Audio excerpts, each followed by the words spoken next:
Paring Bugoy, ayan na yung plato kay Paring Dante, oh. I-ano mo na, kakain na tayo, tanghali na, bilisan mo.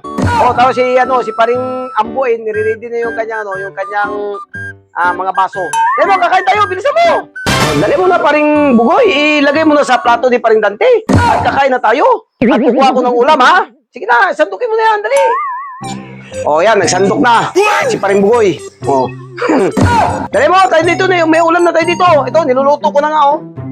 Yan, ilalagay. Bakit kinuha mo Paring Ambo yung plato? Yan, tignan mo, nilagay ko rin na Paring Dante sa puwet mo. Ano, init? O, kita mo? Niluluko mo pa kasi si Paring Dante. Alam mo naman, mainit yung kanin, oh. Tinan mo ngayon. O, di, nagkulapol ngayon sa puwet mo yung kanin.